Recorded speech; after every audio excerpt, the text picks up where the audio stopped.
Hello students, welcome to today's lecture. In the last class, we have talked about what are the different classifications of aggregates based on size, shape, texture and various other aspects. Now in today's class, we will be talking about what actually alkali aggregate reaction is and what are the different types of alkali aggregate reaction and how does this alkali aggregate reaction will influence the strength parameters and durability parameters of a concrete member or a structural members. So before we talk about what are the different aspects which we are going to cover here, so we'll talk about what actually alkali aggregate reaction is. So before we know about the alkali aggregate reaction, we have already seen what exactly the hydration of cement is or what exactly the definition of hydration reaction. So we all know that hydration is a chemical reaction that takes place between cement and water, and this reaction is called as hydration. And during this hydration process, some amount of heat will get liberated, and this heat liberation is basically an exothermic reaction, and this kind of reaction is called as heat of hydration. So in a similar fashion, alkali aggregate reaction means whatever the alkalis that are present in the cement content, right? So whatever the alkalis that are present in the cement content and whatever the siliceous and carbonate materials that are available in aggregates, when these two elements react, such kind of reaction is called as alkali aggregate reaction. So all the alkalis that are available in cement and siliceous or carbonate materials that are available in aggregates, they both react together, and hence a reaction is getting formed which is called as alkali aggregate reaction. Now coming to the alkalis topic in cement, we have already talked about two major alkalis in cement, that is K2O and Na2O. Like potassium oxide and sodium oxide are termed as the major alkalis in cement content.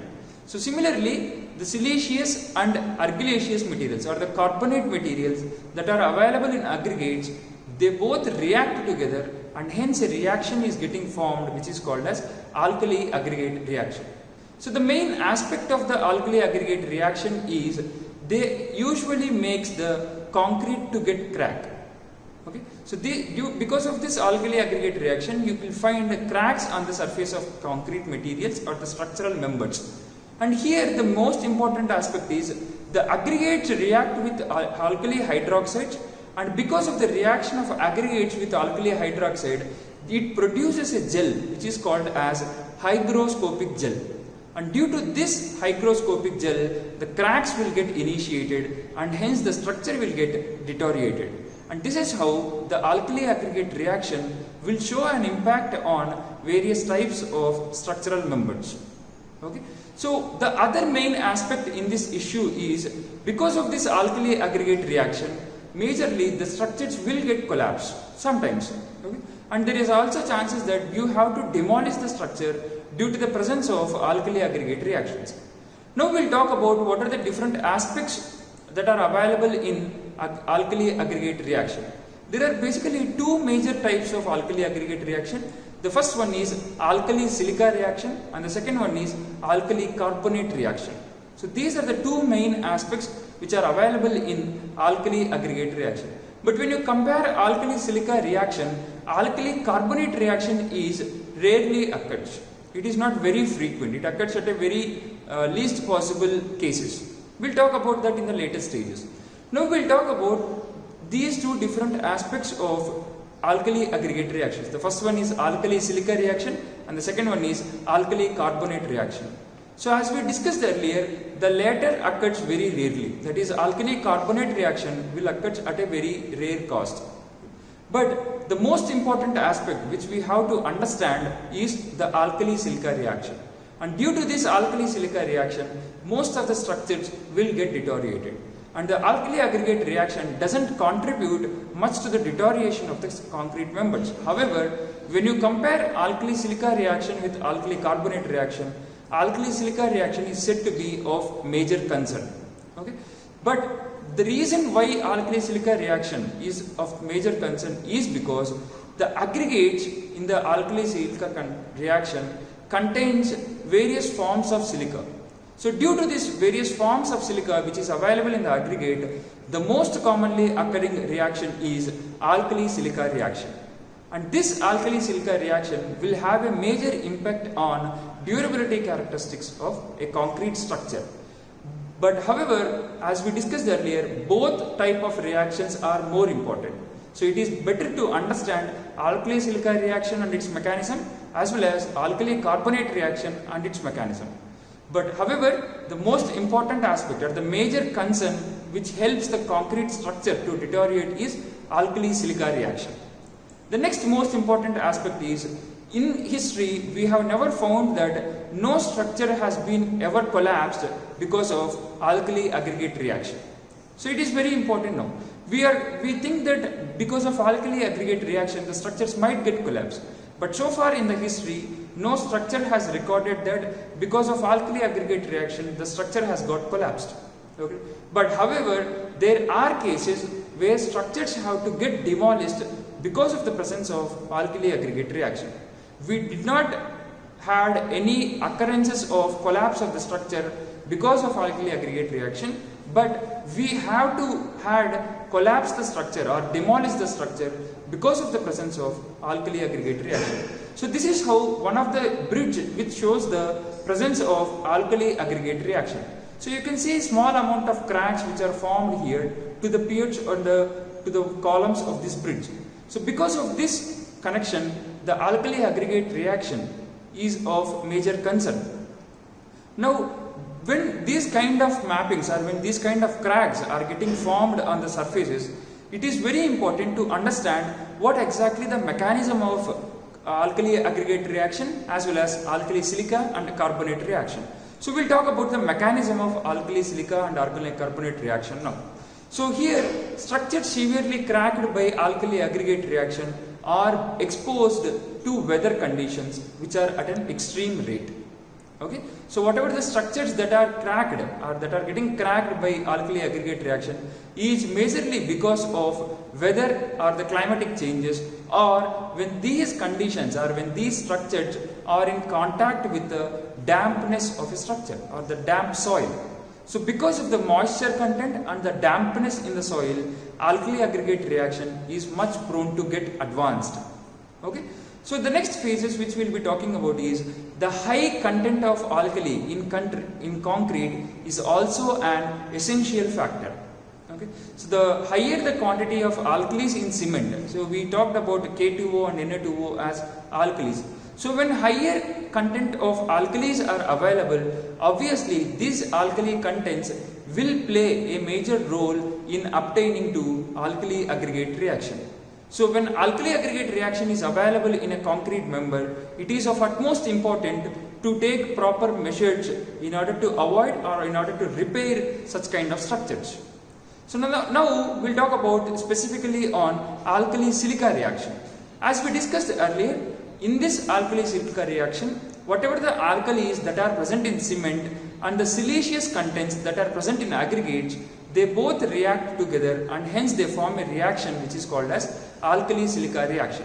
And due to this alkali silica reaction, most of the structures will get collapsed or might get deteriorated. So as we discussed in the last slide, alkali silica reaction is one of the major concerns besides concerning a factor of alkali carbonate reaction. So random mapping and spalling of concrete are one of the two measures where you can identify the alkali silica reaction. If you find any cracking which are in the form of maps, you can see here. So all the cracks are getting formed in the form of maps. So this kind of cracks are called as map cracking or the map cracking phenomena.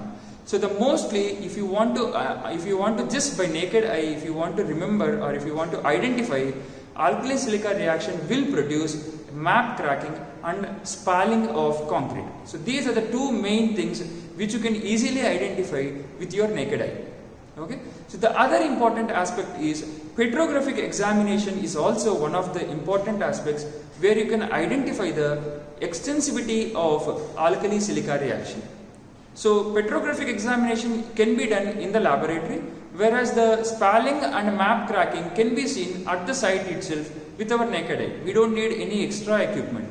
But petrographic examination will give a broader aspect on what exactly the mechanism that is being carried in the alkali silica reaction. And due to this alkali silica reaction, the cracking phenomena is one of the most important or most commonly adopted one in the structures.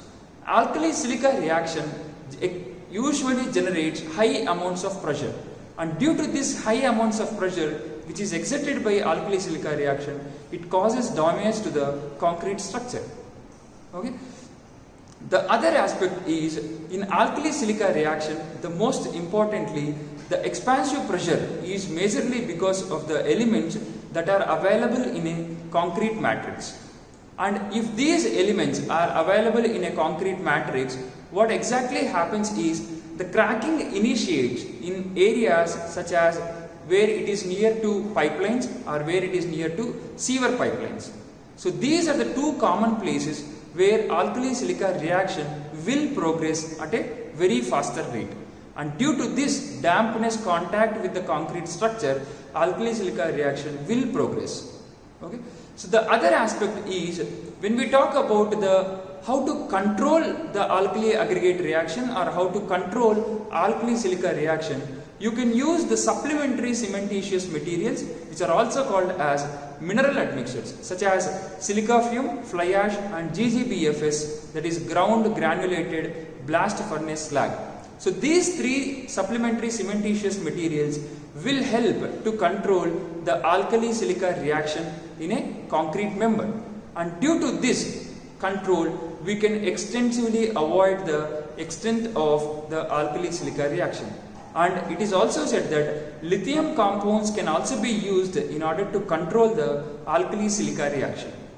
Okay. Next we'll talk about the alkali carbonate reaction and its mechanism. Okay. So this is how the mechanism which is involved in the alkali silica reaction. If you clearly observe, SiO2 are the siliceous particles which are available in the aggregates, and K is the potassium content, that is alkali content, which is available in the cement. So when the alkalis in cement and the siliceous materials, that is silicon dioxide, SiO2, when these two elements interact with each other, it forms a gel which is called as hygroscopic gel, which is also called as expansive gel.